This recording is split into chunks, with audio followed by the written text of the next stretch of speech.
বেদাত কাকে বলে? সহিহ বুখারীর 2697 নম্বর হাদিস। হাদিসটা বলবো, বলার পর আমি এক বাংলা বলবো, আমার সাথে আপনারাও বাংলাটা বলবেন।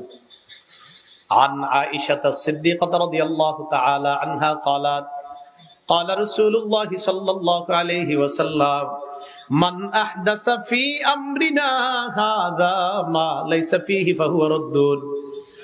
নবীজি সাল্লাল্লাহু আলাইহি ওয়াসাল্লাম বলেন আমাদের এই ধর্মের মধ্যে নতুন কোনো কিছু যে আবিষ্কার করবে, এবার একটু বাড়ায় বলেন ইবাদতের নামে, সওয়াবের আশায় আমাদের এই ধর্মের মধ্যে কেউ যদি নতুন কিছু আবিষ্কার করে, সেটা প্রত্যাখ্যান করা হবে। ইমাম মালিক বলেন, মান ইবতাদা ফিল ইসলামি বিদআতান ইয়ারাহা হাসানা। ইসলামের মধ্যে কেউ যদি নতুন কোন আবিষ্কার করে, নতুন কোন ইবাদত চালু করে দেয়, ইয়ারাহা হাসানা, আর এটাকে যদি সে উত্তম মনে করে, ফাকাদ জামা আন্না মুহাম্মাদান খানা রিসালা, এই ব্যক্তি কেমন যেন দাবি করে আল্লাহ নবী তার নবুয়তের দায়িত্ব পালনে ত্রুটি করছে।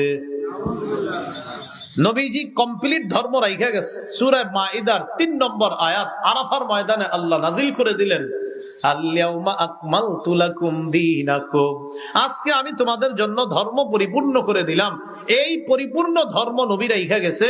ইমাম মালিক বলেন, কেউ যদি এই পরিপূর্ণ ধর্মের মধ্যে নতুন ইবাদত চালু করে, এটারে উত্তম মনে করে, দেখবেন অনেকে বলে ভাল লাগে, কি লাগে, এটা করতে ভাল লাগে, দিলের ভিতরে একটু কি আছে, আবেগ আসে।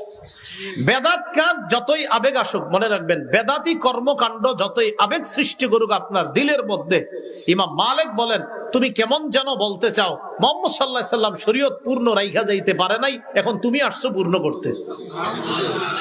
আল্লাহ আমাদেরকে বুঝার তৌফিক দান করেন। তাহলে হাউজে কাউসারের পানি পান করবো তো ইনশাআল্লাহ। শর্ত ঈমান নিয়ে কি মুক্ত যেতে হবে, আর শিরিক কুফর তো বাদই, শিরিক কুফর নিয়ে তো যাওয়াই যাবে না। আল্লাহ হেফাজত করেন।